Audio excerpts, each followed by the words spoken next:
My sister demanded my husband parent her 3 kids from 3 different fathers and made them call him daddy. She lost all of their custody.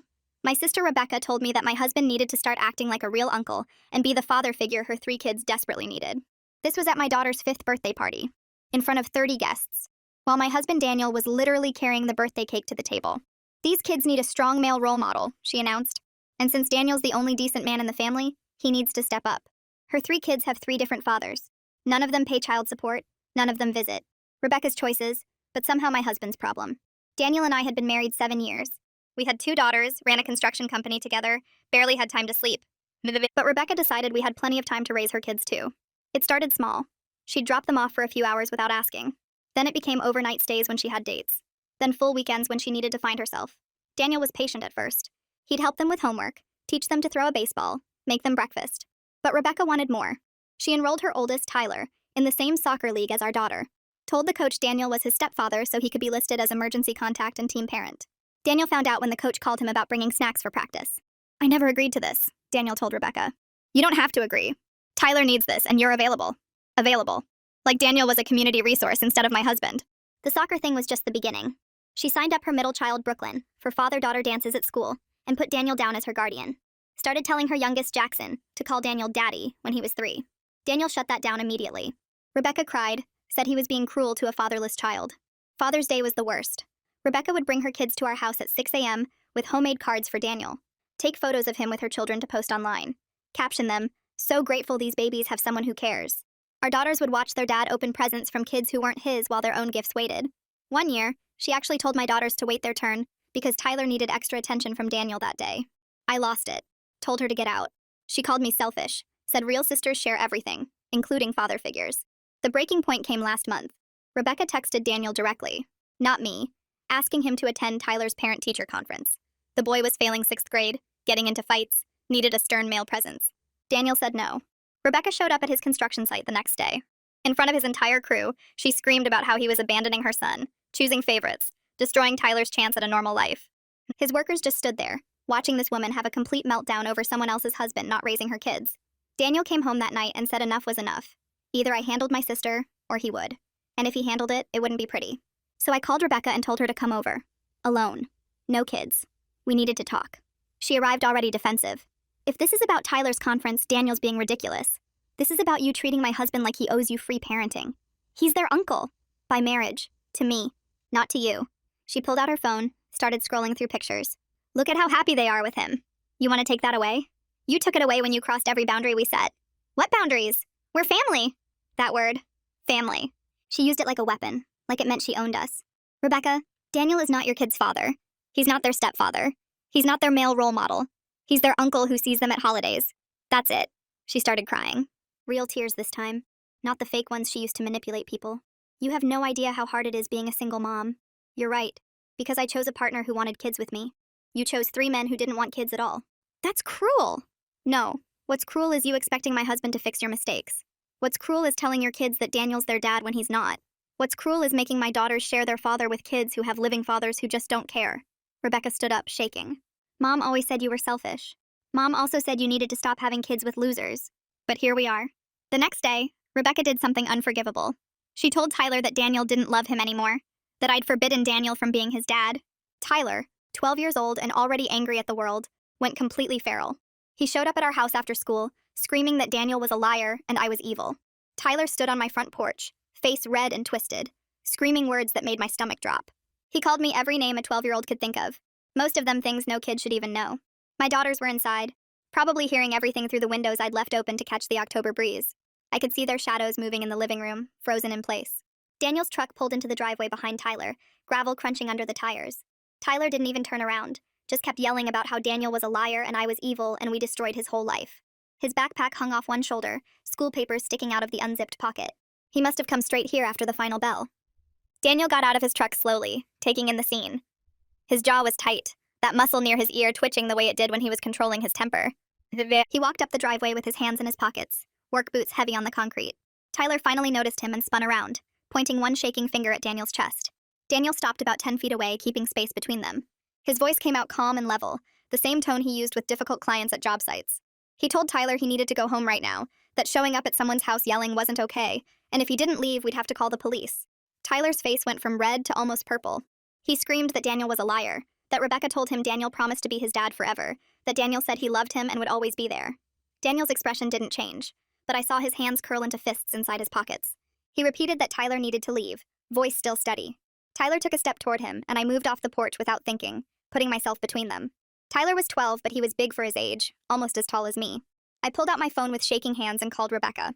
She answered on the fourth ring, sounding annoyed. I told her to come get her son immediately, that he was at our house screaming on the porch.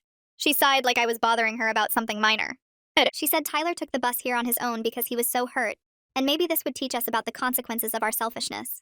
I could hear traffic in the background, like she was driving somewhere. I told her she had 30 minutes to get here or we were calling the police. She hung up on me. Daniel was already dialing the non-emergency line, phone pressed to his ear.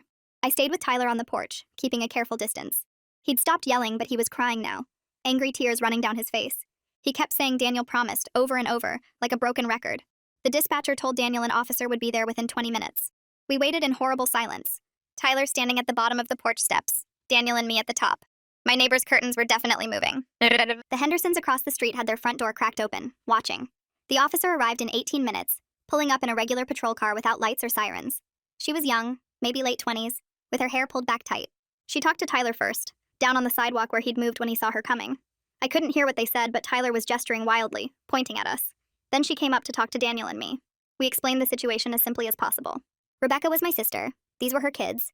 She'd been pushing Daniel into an inappropriate parenting role. We'd set boundaries, and now Tyler showed up screaming. The officer took notes on a small pad. She asked if Tyler had threatened us directly. Daniel said no, just yelled about feeling abandoned. She went back to her car and made a phone call. Rebecca pulled up 45 minutes after my call, driving her beat-up sedan with one headlight out. She parked crooked at the curb and jumped out, immediately running to Tyler and wrapping him in a huge hug. She was crying, loud sobbing that echoed down the street. Tyler hugged her back, his face pressed into her shoulder. Rebecca looked at us over Tyler's head and her expression was pure hate. The officer walked over to them and gestured for Rebecca to step aside. They talked for maybe 5 minutes, the officer's voice firm, but not angry. Rebecca kept shaking her head, wiping her eyes, looking at Tyler. The officer pointed at us, then at Tyler, then back at Rebecca. Whatever she said made Rebecca's shoulders slump. When they finished, Rebecca grabbed Tyler's hand and practically dragged him to the car. She didn't look at us again, just got in and drove away fast enough to leave rubber marks. The officer came back up to the porch and told us she'd explained to Rebecca that her son couldn't show up at people's homes making threats, even family. She asked if we wanted to file a formal complaint. Daniel said no, we just wanted it documented. She gave us her card and told us to call if it happened again. After she left, the street went quiet except for the sound of kids playing basketball 3 houses down. Daniel and I stood there for a minute, neither of us moving. Then I remembered my daughters. I ran inside calling their names. They weren't in the living room or the kitchen. I found them in their bedroom, both of them squeezed into the closet behind the hanging clothes. My oldest was sitting with her arms around her little sister, who had her face buried in her hands. They both looked up when I opened the closet door, eyes wide and red from crying. My oldest asked in a tiny voice if Tyler was going to hurt Daddy. My youngest just kept crying, these awful hiccuping sobs that made her whole body shake. I pulled them both out and held them, sitting right there on the floor with their little bodies pressed against mine. Daniel found us like that and sat down too, wrapping his arms around all of us. We stayed on that floor for 2 hours, talking in quiet voices, promising our girls they were safe.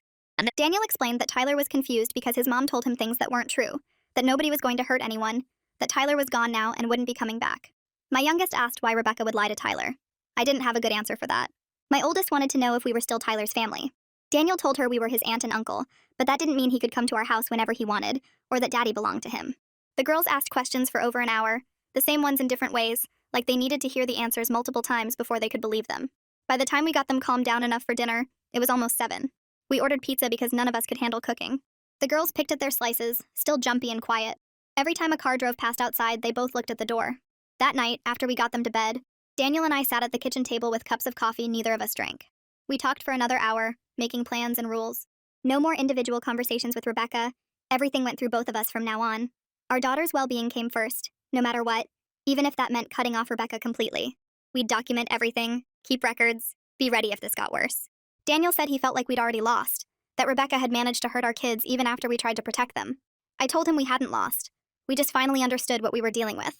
The next morning, I was pouring cereal for the girls when my phone rang. Unknown number, local area code. I almost didn't answer. The woman on the other end introduced herself as Valerie Tran, school counselor at Tyler's middle school. My stomach dropped before she even finished her sentence. She said Tyler came to the school that morning saying his uncle abandoned him and he had nowhere to go, which triggered a welfare concern. She was calling to get more information about the family situation. I sat down hard in one of the kitchen chairs. The girls were eating their cereal, not paying attention. I told Valerie I needed to call her back in a few minutes. Could she give me her direct number? She did, and I hung up and sent the girls to brush their teeth. When they were upstairs, I called Valerie back. I explained everything, trying to keep my voice steady. Rebecca had been forcing an inappropriate relationship between Daniel and her children for years. She'd told Tyler that Daniel was his father figure, enrolled him in activities without permission, used Daniel as emergency contact and team parent. We finally set boundaries and told Rebecca it had to stop. Rebecca told Tyler that Daniel abandoned him, which led to yesterday's incident at our house. Valerie listened without interrupting, and I could hear her typing notes. When I finished, she said she needed to document this for Tyler's file. She asked if there were concerns about Tyler's home environment beyond the boundary issues. I hesitated, thinking about Rebecca's apartment that I hadn't seen in months, about the 3 kids with 3 different absent fathers, about Rebecca's pattern of dumping her kids on whoever was available. I told Valerie I honestly didn't know what was happening in Rebecca's home right now because we weren't in contact. Valerie thanked me for the information and said someone might reach out again if there were additional concerns. After we hung up, I sat there staring at my coffee mug, feeling like I'd just set something in motion that I couldn't stop. Daniel got home 3 hours after Valerie's call and found me still sitting at the kitchen table with my cold coffee. He took one look at my face and sat down across from me without saying anything. I told him about the CPS report and watched him process it, his jaw getting tighter with each detail. He asked if I thought Rebecca would blame us for this too, and I said she already did. She blamed us for everything. That night, my phone started buzzing around 9. I picked it up and saw a group text from Rebecca to what looked like every single person in our extended family. 23 people on the thread. The message said Daniel broke Tyler's heart on purpose, that he acted like a father for years and then abandoned a 12-year-old boy who loved him, that I supported this cruelty because I was jealous of Rebecca's kids getting attention. She said Tyler was falling apart and it was our fault for being selfish and cold. My phone didn't stop after that. Aunt Linda sent 3 paragraphs about how family helps family no matter what. Cousin Mike said Daniel should man up and be there for those kids. Uncle Robert posted that Rebecca was struggling and we had resources we weren't sharing. My cousin Jennifer said those poor babies needed stability, and we were choosing to let them suffer. The messages kept coming, one after another. People I saw maybe twice a year, suddenly experts on my marriage and my responsibilities. Daniel watched me read them, his face getting darker. He said we needed to respond once and then mute the whole thing. I typed out one message to the group. I said Daniel was never Tyler's father by choice, that Rebecca forced that relationship by lying to schools and coaches and telling Tyler things that weren't true. I said we had 2 daughters who needed their father, and we weren't going to keep sacrificing their well-being for Rebecca's poor planning. I said we offered real help many times over the years, but Rebecca only wanted free childcare and a father figure she could use for social media posts. I hit send and watched the thread explode. Half the family stopped responding completely. The other half got angrier. Aunt Linda said I was rewriting history. Cousin Mike called me heartless. My uncle's wife, who I'd met maybe 4 times, said I clearly didn't understand what it meant to be Christian. I muted the thread and put my phone face down on the table. 20 minutes later, my mom called. I almost didn't answer, but Daniel nodded at me, so I picked up. She was crying before I even said hello. She said I was tearing the family apart, that Rebecca called her sobbing about CPS getting involved, that this was going to destroy Rebecca's life. I told Mom that Rebecca destroyed her own life by having 3 kids with 3 men who didn't want to be fathers, and then expecting everyone else to fix it. Mom said that was cruel and unfair. I said it was honest, and I was done pretending Rebecca's problems were anyone's fault but her own. Mom said Rebecca was going to lose her kids, and it would be my fault for not helping. I felt something snap inside me. I told Mom that Rebecca was responsible for her own choices and her own consequences, that I spent years watching her dump her kids on whoever was available, and blame everyone else when it didn't work out, that I was done being her backup plan and her scapegoat. Mom said family was supposed to stick together. I said family wasn't supposed to enable bad behavior until everyone drowned together. She hung up on me. Daniel came home the next afternoon while I was making dinner, and his face told me something bad happened. He said Rebecca showed up at his job site again with all 3 kids in her car. She pulled up right to where his crew was working and got out screaming that he needed to talk to Tyler and fix what he broke. Tyler was in the passenger seat crying, and Brooklyn and Jackson were in the back looking scared. And then Daniel's foreman tried to get Rebecca to leave, but she wouldn't move her car.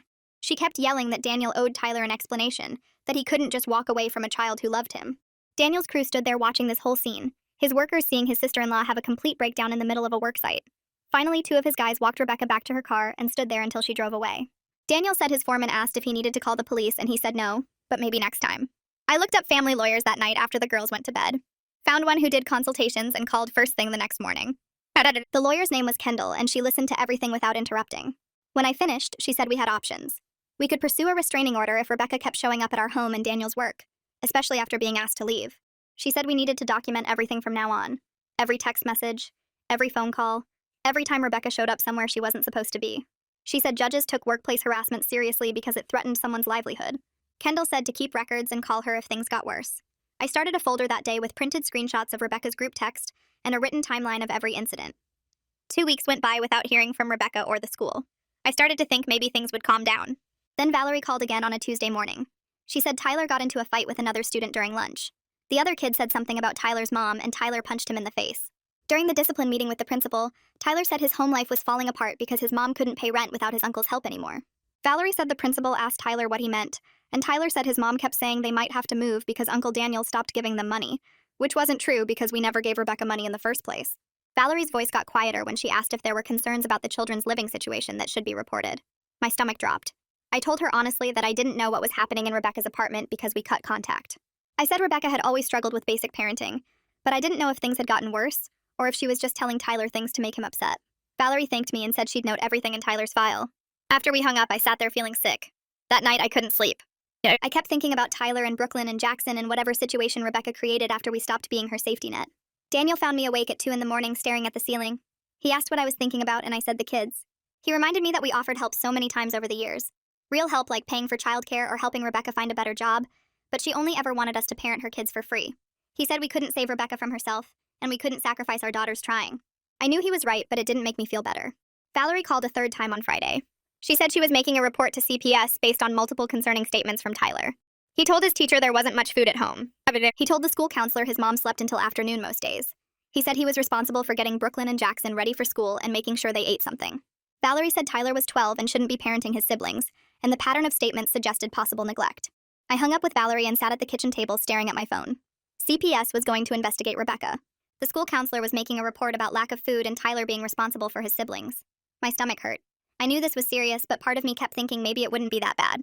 Maybe Rebecca would clean up her act once she knew someone was watching. The phone rang 2 days later while I was doing payroll for the construction company. Unknown number. I almost didn't answer. A woman's voice said her name was Anita, and she was a caseworker with Child Protective Services. She needed to talk to me about my sister's children. My hands started shaking. Anita asked if I could come to her office tomorrow morning or if she should come to my house. I said I'd come to her. Giving her my address felt like letting the problem into my home, and I wasn't ready for that. I wrote down the address and time. 10 o'clock the next morning at the county building downtown. After I hung up, I just sat there holding the pen. Daniel came in from the garage and saw my face. He asked what happened, and I told him CPS wanted to interview me about Rebecca. He pulled out the chair next to me and asked what I was going to say. I said I didn't know. He reminded me that Tyler told his teacher there wasn't enough food at home. That wasn't made up. That was real. I nodded, but my throat felt tight. That night, I couldn't sleep. I kept thinking about Rebecca when we were kids. She was my big sister. She taught me how to braid hair and helped me with homework when Mom was working late shifts. Now I was about to sit in a government office and tell a stranger about all her failures as a mother. It felt like the worst kind of betrayal. But then I thought about Tyler getting Brooklyn and Jackson ready for school because Rebecca slept until afternoon. That wasn't okay. Kids shouldn't have to parent other kids. I got up at 6 and put on nice clothes. Business casual. Like I was going to a job interview instead of possibly destroying my sister's life. Daniel offered to come with me, but I said no. This was something I had to do alone. The county building smelled like floor cleaner and old coffee. Anita met me in the lobby.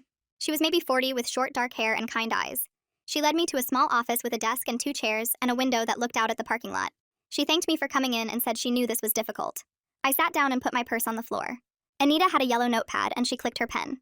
She asked me to tell her about Rebecca's living situation and her relationship with her children. I took a breath.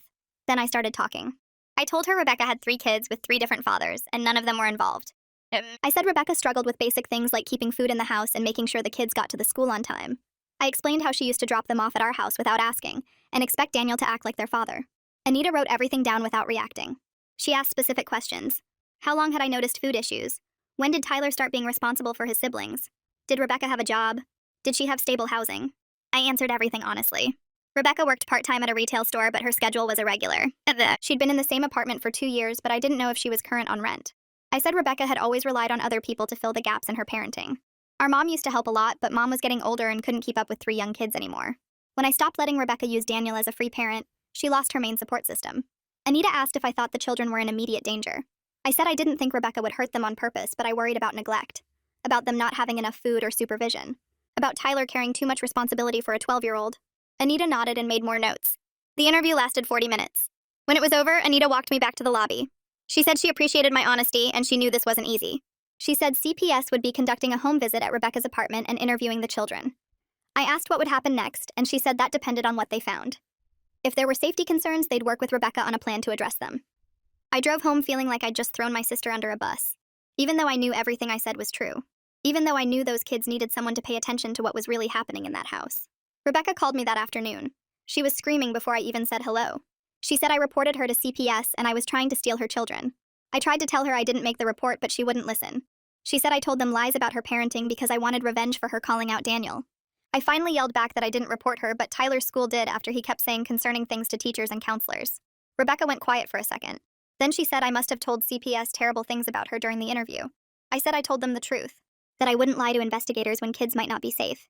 She called me a traitor and hung up. Mom called an hour later. She was crying. She said Rebecca told her everything, and this was all a huge misunderstanding. She begged me to call CPS back and tell them Rebecca was a good mother who just needed some help. I said I couldn't do that. Mom's voice got sharp. She asked how I could do this to my own sister. I said I wasn't doing anything to Rebecca. I was answering questions honestly about what I'd observed. Mom said I was choosing strangers over family. I told her I was choosing the safety of 3 children over protecting an adult who refused to take responsibility for her choices. Mom said I'd regret this someday. That family was supposed to stick together no matter what. I said family wasn't supposed to let kids go hungry or put 12-year-olds in charge of their siblings. Mom hung up on me.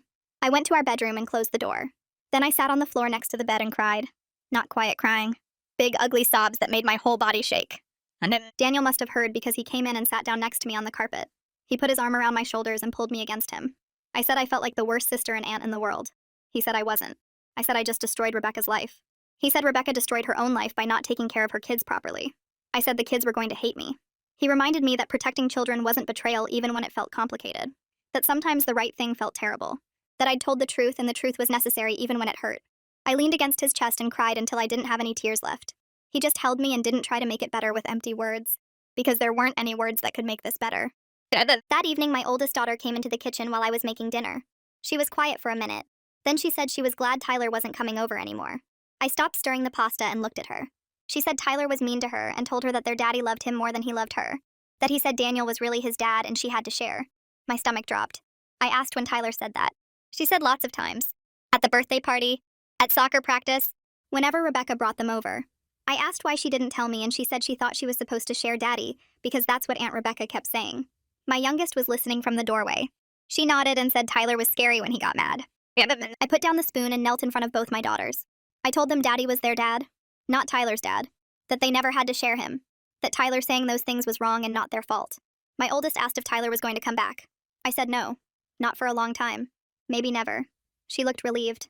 So did my youngest. I realized my kids had been suffering Rebecca's manipulation too. They'd been dealing with Tyler's anger and Rebecca's boundary pushing, and they just accepted it because the adults around them acted like it was normal. I felt sick.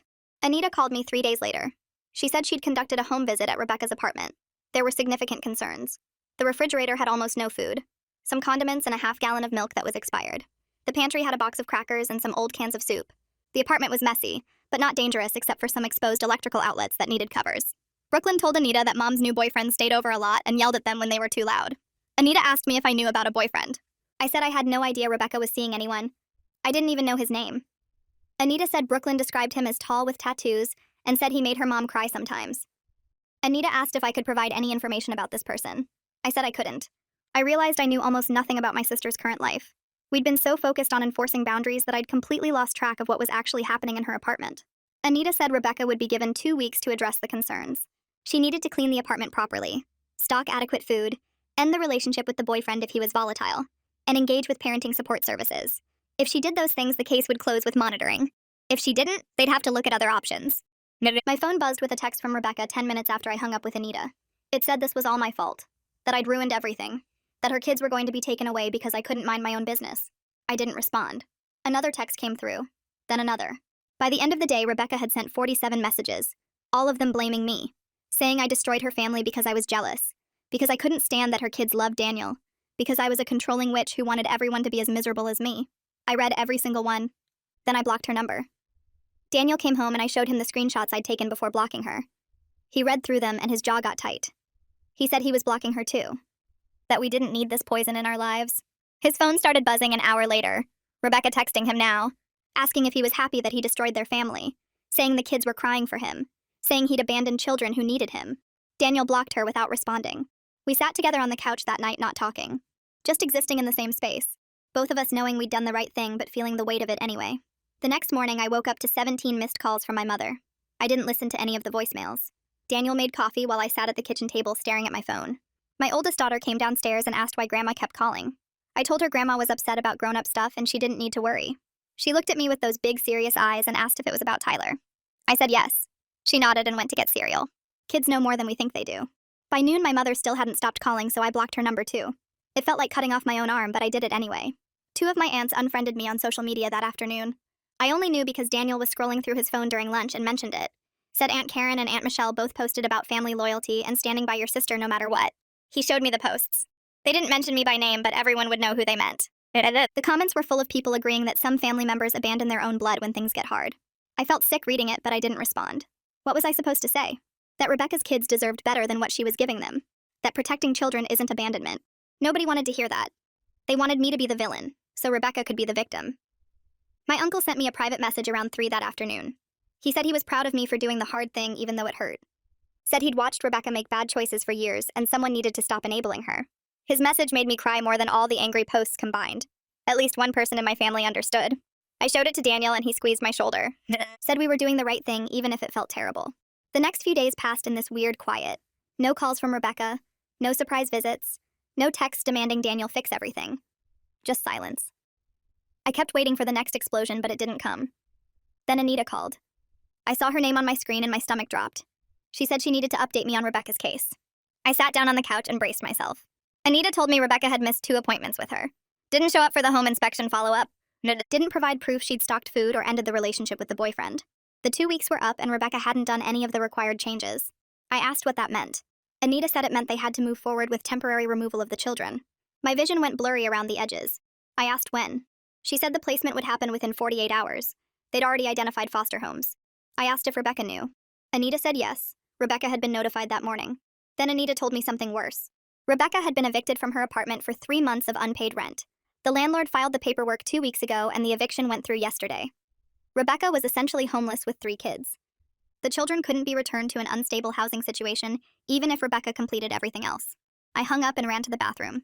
Threw up everything in my stomach. Daniel found me on the bathroom floor 20 minutes later. He helped me up and walked me back to the couch. I told him what Anita said. He called his foreman and said he wasn't coming back to the site today. Spent the rest of the afternoon just sitting with me while I processed that my sister's children were about to go into foster care. Part of me felt responsible even though I knew I wasn't. I didn't make Rebecca ignore her rent. Didn't make her skip the CPS appointments. Didn't make her refuse to stock her fridge or get rid of the volatile boyfriend. But they were still my nibblings, and they were about to lose everything. Daniel kept reminding me that we'd offered help for years. That Rebecca only wanted us to raise her kids, not actual support. That we couldn't fix this for her. I knew he was right, but it didn't make it hurt less. 2 days later, Anita called again. The children had been removed that morning. I asked if they were together. There was a pause. Then Anita said no. There wasn't a single foster home available that could take all 3 kids. Tyler was placed with 1 family. Brooklyn with another. Jackson with a 3rd. They were separated. I started crying and couldn't stop. Those kids just lost their mom and their home, and now they'd lost each other too. Tyler was 12 and angry and going to some stranger's house alone. Brooklyn was probably terrified without her brothers. Jackson was so little and wouldn't understand why everyone disappeared. Daniel took the phone from me and talked to Anita while I sobbed into a couch pillow. My daughters came home from the school and found me crying. They sat on either side of me, not saying anything. Just being there. That night my phone rang from my mother's number even though I'd blocked her. I answered because I thought maybe it was an emergency. It was Rebecca. She was crying so hard I could barely understand her. Begging me to take the kids. Saying if I took them they could stay together. That this was all my fault and I needed to fix it. I told her we couldn't take her kids. We had our own children to take care of. She needed to fix her situation herself. She screamed that I was a monster. That I was destroying her family. That the kids were asking for Daniel and I was keeping him from them. I hung up.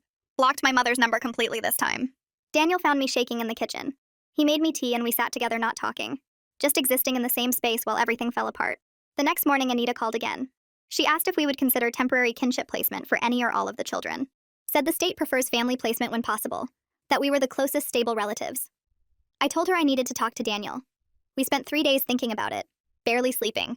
Going through every possible outcome. If we took the kids, Rebecca would never take responsibility. She'd use us as free childcare forever. Our daughters had finally started feeling safe again after months of Rebecca's chaos. They needed stability. They needed parents who weren't stretched too thin. They needed to know we'd protect them first. But Tyler, Brooklyn, and Jackson were family too. They were innocent in all this. They didn't ask for Rebecca as a mother. Didn't ask to be separated.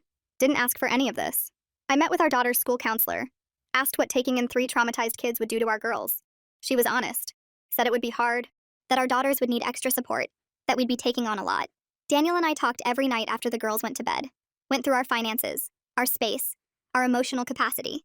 On the third day, we called Anita back, told her no. We couldn't take the kids. Our home wasn't the right placement because Rebecca would use it to avoid taking responsibility. Our daughters needed stability after months of chaos.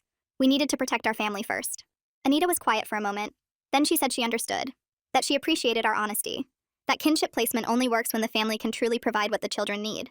I felt like I'd just sentenced my nibblings to years in the system. Daniel held me while I cried, reminded me that we couldn't save Rebecca by destroying ourselves, that those kids needed their mother to get her act together, not for us to replace her. I started seeing a therapist the next week. Couldn't handle the guilt on my own anymore. Spent the first session just crying about saying no to taking Rebecca's kids.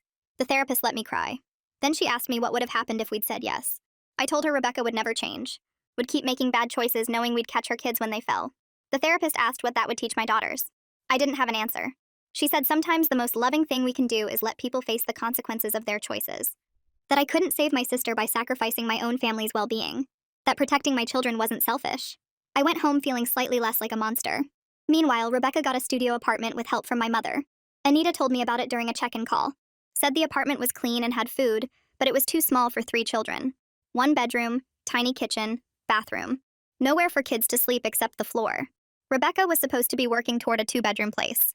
Was supposed to complete parenting classes. Was supposed to demonstrate she could provide stable housing and appropriate care. Anita said she'd give Rebecca time to follow through. 2 months passed. I focused on my daughters and my marriage, took them to therapy, had family game nights, let them be kids without Rebecca's drama hanging over everything. Daniel and I went on actual dates for the first time in months. Remembered why we liked each other. Our construction business stayed busy and we fell back into our routine. Then Anita called with an update. Rebecca had attended exactly 1 parenting class in 2 months, hadn't followed through on any other requirements, was still in the studio apartment with no progress toward larger housing. The children were adjusting to their foster placements. Tyler was seeing a therapist. Brooklyn was doing well in her foster home. Jackson had stopped having tantrums every night. They were getting stability they'd never had with Rebecca. I asked Anita what happened next. She said they'd continue monitoring, give Rebecca more time. But if she didn't start making real changes, the placement would become long-term. I hung up feeling numb. My sister was choosing not to do the work to get her kids back. And those kids were better off without her. Anita called me a few weeks later with updates about the kids. Tyler was seeing a therapist named Eli who worked with children from broken homes. The sessions were going well. Tyler was starting to understand that his mom's problems weren't his fault. That Daniel not being his dad wasn't a rejection. That adults make choices and kids shouldn't carry the weight of them. Eli told Anita that Tyler had a lot of anger, but underneath it was just a scared kid who wanted stability. Brooklyn was doing amazing in her foster placement. The family had a daughter close to her age and they did things together. Normal things like homework at the kitchen table and movie nights. The foster mom told Anita that Brooklyn seemed lighter somehow, like she'd been holding her breath for years and finally let it out. She followed rules without fighting, went to bed on time, ate regular meals, things that should be basic but were brand new for her. Jackson was with an older couple who'd fostered dozens of kids over the years. They knew how to handle tantrums and night terrors. Within a month, Jackson was sleeping through the night. His meltdowns got less intense and less frequent. He was learning that crying didn't mean getting ignored, that asking for things politely actually worked better than screaming. Anita asked again if we wanted to pursue kinship placement now that the kids had settled in. Said they were doing well, but family was always the goal if possible. I told her I needed to talk to Daniel. We sat at the kitchen table that night after our daughters went to bed. Talked through every angle. The kids were stable now. They had routine and structure. They were getting therapy and proper care. If we took them in, Rebecca would see it as validation. Proof that we should have been parenting her kids all along. She'd never take responsibility for losing them because we'd be there catching them. Daniel said we could do monthly visits, supervised at our house. Let the kids know we cared but weren't replacing their foster families or their mom. Let them see their cousins in a healthy way.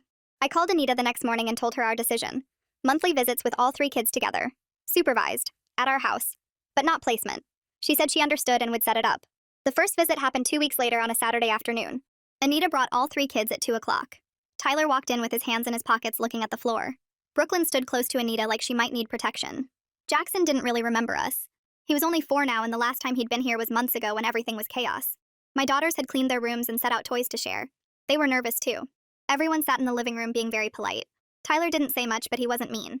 Brooklyn answered questions in 1 or 2 words. Jackson played with trucks on the floor. My oldest daughter showed Brooklyn her art supplies.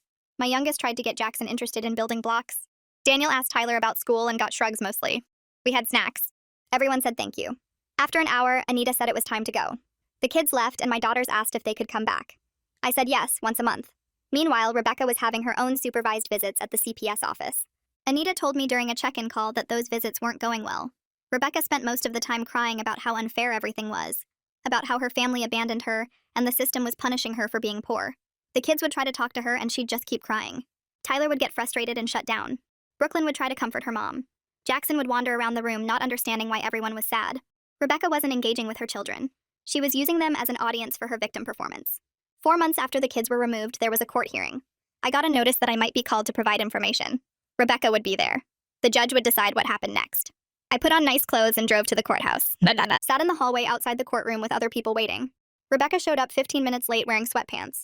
She had a folder with maybe 3 pieces of paper in it. Her case plan required documentation of completed classes, proof of stable housing, records of appropriate visits. She had almost nothing. The hearing started and I sat in the back. The judge asked Rebecca about her progress. She said she'd been trying really hard but nobody would help her. That her family turned their backs on her. That the system set her up to fail. The judge asked about parenting classes. Rebecca said she'd attended some but they were scheduled at bad times. Asked about housing. Rebecca said she had a studio apartment but couldn't afford anything bigger. Asked about the supervised visits. Rebecca started crying and said her kids were being poisoned against her. The judge looked tired. Asked if any family members were present. I raised my hand. The bailiff had me come forward. The judge asked me to describe my relationship with Rebecca and her children. I explained that Rebecca is my sister. That for years she expected my husband to parent her children. That we set boundaries and she responded by telling her kids that my husband abandoned them. That CPS got involved after her son showed up at our house in crisis. The judge asked if I would be willing to provide kinship placement. I said no. That we'd offered help many times over the years but Rebecca only wanted us to replace her as a parent. That taking the kids now would prevent Rebecca from taking responsibility for her choices. That we were willing to do monthly supervised visits but not placement. The judge asked if I believed Rebecca was capable of providing stable parenting. I took a breath. Said honestly that Rebecca has never accepted responsibility for anything in her life. That she blames everyone else for her problems. That until she fundamentally changes how she sees the world, I don't believe she can give her children what they need. Rebecca started screaming before I even sat back down. Called me a liar and a traitor. Said I stole her children and destroyed her family. Security moved toward her. She kept screaming that I was dead to her. That I'd pay for this. That she'd never forgive me. 2 security officers walked her out of the courtroom. I stood there shaking. Everyone was staring. I'd just told a judge that my sister wasn't fit to parent her own kids. I'd told the truth, but I felt like the worst person alive. The judge called a recess. I went to the bathroom and threw up. When the hearing resumed, the judge ordered another 6 months of foster care with reunification services. Rebecca had to complete parenting classes with proof of attendance and participation. Had to maintain stable housing appropriate for 3 children. Had to demonstrate consistent, appropriate behavior during supervised visits. The judge said the children's welfare came first, and Rebecca needed to prove she could prioritize their needs over her feelings. I walked out of the courthouse that day, knowing I'd crossed a line I could never uncross. 2 days later, my mother's email arrived with the subject line, "We need to talk about forgiveness." She wrote 6 paragraphs about family loyalty and how Rebecca was drowning and needed someone to throw her a rope. She said I was letting my pride destroy our sister's life, and that the kids would grow up hating me for abandoning them when they needed family most. She quoted Bible verses about forgiveness, and reminded me that Rebecca was still my baby sister, no matter what mistakes she'd made. I read it 3 times, feeling sicker each time. Then I wrote back. I told Mom I did love Rebecca, that I'd always love her, but I couldn't enable her anymore. I explained that sometimes love means letting people face the real consequences of their choices, instead of constantly rescuing them from reality. I said that Rebecca's kids needed stability and structure more than they needed their aunt and uncle to pretend their mother's behavior was acceptable. I hit send before I could second-guess myself, and then blocked Mom's number for a week because I couldn't handle whatever response was coming. Daniel and I started the monthly visits with Tyler, Brooklyn, and Jackson at our house the following month. Anita brought them over on a Saturday afternoon and stayed for the first hour to make sure everything went okay. Tyler barely looked at Daniel for the first 3 visits. He'd sit on the couch with his arms crossed, answering questions with one-word responses, watching everything like he was waiting for proof that we were the villains Rebecca said we were. But by the 4th visit, something shifted. Daniel was shooting baskets in the driveway with our daughters, and Tyler wandered out there. Just stood at the edge watching. Daniel passed him the ball without saying anything, and Tyler took a shot. Missed. Daniel rebounded and passed it back. They played for maybe 15 minutes, and Tyler didn't smile, but he didn't look angry either. After that, he started relaxing a little more each visit. He'd play basketball with Daniel a few times, help with dinner, actually talk to his sisters instead of ignoring them. But he never called Daniel uncle or anything else. Just avoided using any name at all, like he was protecting himself from getting attached again. Rebecca finished her parenting classes in early spring. Anita called to update me, and I could hear the disappointment in her voice before she even said anything specific. Rebecca had attended every session and completed all the homework assignments, checking every box on paper. But Anita said her participation was minimal, that she sat in the back and rolled her eyes through most of the lessons. The instructor noted that Rebecca didn't seem to internalize anything about child development or appropriate boundaries. When they discussed recognizing children's emotional needs, Rebecca spent the whole session texting. When they covered creating stable routines, Rebecca argued that kids need flexibility and spontaneity. She passed because she showed up and turned in the worksheets, but she hadn't actually learned anything or changed how she saw parenting. Anita said it quietly, like she was trying not to sound too negative, but I heard what she wasn't saying. 6 months after the first hearing, we all ended up back in court. Rebecca showed up in a dress instead of sweatpants this time. Hair done, makeup on. She'd kept her studio apartment and maintained her job at the call center. On paper, she'd completed everything the judge ordered. But Anita submitted reports from all 3 kids' therapists, and every single one recommended against reunification. Tyler's therapist wrote that he'd made significant progress in foster care and showed anxiety when discussing returning to his mother's home. Brooklyn's therapist noted that she'd stopped having nightmares about being hungry and seemed calmer overall. Jackson's therapist said he was finally sleeping through the night, and his aggressive behaviors had mostly stopped. The guardian ad litem assigned to represent the kids' interests told the judge that while Rebecca had technically completed her requirements, the children were thriving in their current placements, and returning them now would be detrimental to their well-being. Before the judge made any decisions, Eli met with Tyler one more time to ask him directly what he wanted. Tyler told him he didn't want to go back to his mom's apartment because it was too small, and he actually liked having rules at his foster family's house. He said his foster parents made him do his homework and go to bed at a regular time and eat vegetables, and at first he hated it, but now it felt normal. He said he missed his mom, but he didn't miss the chaos of never knowing what was happening next. Brooklyn told her therapist something similar. She said she missed her mom and wanted to see her more, but she felt safer where she was now. She liked that her foster family had dinner at the same time every night and that nobody yelled. Jackson was too young to articulate much, but his foster parents reported that he asked about his mom sometimes, but didn't seem distressed about not living with her. The judge listened to all of it, and then ordered a graduated reunification plan. Weekend visits would start immediately, building to longer stays over the next 6 months. If Rebecca maintained her stability and found appropriate housing for 3 children, they could return to her custody. But if she missed visits, lost her job, or showed any concerning behaviors, the reunification would stop. Rebecca started crying and thanking the judge like she'd won something. I watched her and wondered if she understood that this was basically a test she'd already failed once. Rebecca found a 2-bedroom apartment 3 weeks later with help from a housing assistance program. She sent me photos without any message, just the pictures. Tyler and Jackson would share the smaller bedroom with bunk beds. Brooklyn got the other bedroom that was barely big enough for a twin bed and small dresser. Rebecca would sleep on a pull-out couch in the living room. The apartment was clean in the photos, but I could see how cramped it was, how there wasn't really space for 3 growing kids and all their stuff. But it met the minimum requirements for reunification, which was apparently all that mattered. The first overnight visit happened on a Friday in late May. Anita did a home check beforehand and called me afterward to say it went okay. Rebecca had kept the apartment clean, bought groceries, and followed the schedule for meals and bedtime that the kids were used to in foster care. Tyler texted Daniel once to say the apartment was loud because the neighbors fought a lot, but otherwise it was fine. No. Brooklyn told her foster mom she had fun, but missed her bedroom. Jackson apparently cried for his foster parents at bedtime, but eventually fell asleep. It wasn't perfect, but it wasn't a disaster either. Daniel and I started going to family therapy with our daughters around the same time. We'd spent a year dealing with Rebecca's chaos, and then the aftermath of everything falling apart, and our girls needed help processing all of it. The therapist worked with us on rebuilding the sense of safety that had been destroyed when Tyler showed up screaming on our porch. We talked about boundaries and what it means to protect your family even when it's hard. We practiced ways for the girls to express when they felt scared or confused instead of hiding in closets. Daniel and I worked on our own relationship too, healing the stress fractures that had formed from months of dealing with crisis after crisis. During one session, my oldest daughter told the therapist she'd been scared Tyler would hurt Daddy that day he came to our house yelling. She said she was glad we didn't have to share Daddy anymore with kids who weren't really part of our family. My youngest said she loved her cousins and wanted them to be happy, but she liked when it was just our family at home. The therapist helped them understand that both things could be true at the same time, that you could care about people but also need space from them. I sat there listening to my daughters talk about feeling safer now, and realized that setting boundaries with Rebecca had protected more than just my marriage.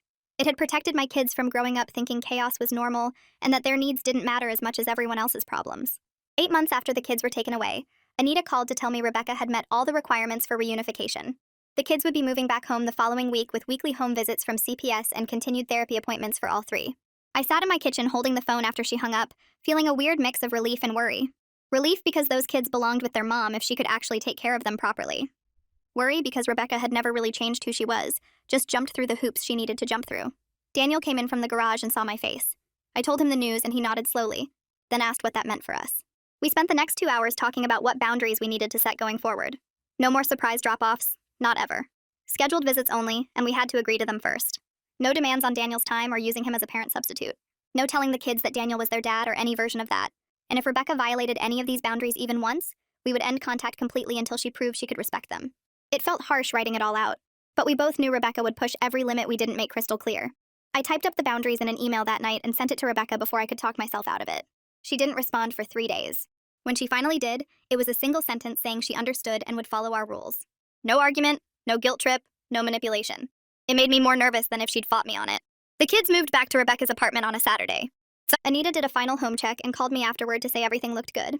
The apartment was clean, there was food in the fridge, and Rebecca seemed calm and prepared. Tyler had his own corner of the shared bedroom with his stuff organized how he liked it. Brooklyn decorated her room with drawings she'd made in foster care. Jackson had his favorite stuffed animal from before and seemed happy to be back in his old bed. I didn't hear from Rebecca for 2 weeks after that. Then she sent a text message at 11 on a Tuesday night. It just said the kids were home and she was doing her best. No requests for help, no complaints about how hard it was, no asking when we'd visit. I stared at the message for a long time before responding. I typed that I was glad they were together and I hoped she succeeded with everything. I didn't offer to help or suggest getting together soon or ask how I could support her. I just sent that one sentence and put my phone down. Daniel read the exchange over my shoulder and squeezed my hand. He said I'd done the right thing, and we had to let Rebecca figure out her own life now. A year passed from the day Tyler showed up on our porch screaming. My daughters turned 7 and 6. Daniel's construction company landed 3 major contracts. We took a family vacation to the beach where nobody called or texted us with emergencies. Life settled into something that felt normal and safe and ours. Rebecca kept her kids and managed her life with help from social workers and therapists, and weekly check-ins from Anita. We saw them 4 times that year at scheduled visits where everyone was polite and careful. So Tyler played basketball with Daniel in our driveway without calling him anything but his first name. Brooklyn showed my daughters her new art projects. Jackson mostly ignored the adults and played with toys. Rebecca thanked us for having them over and left when she said she would. It wasn't the close family relationship I'd imagined when I was younger and thought sisters shared everything. But it was honest, and it worked, and nobody got hurt. My daughters felt safe knowing their parents would protect them first. Rebecca had her kids and was learning to be the parent they needed. Daniel and I had our marriage and our family intact. Sometimes the best outcome isn't perfect. It's just sustainable when people can't change who they fundamentally are.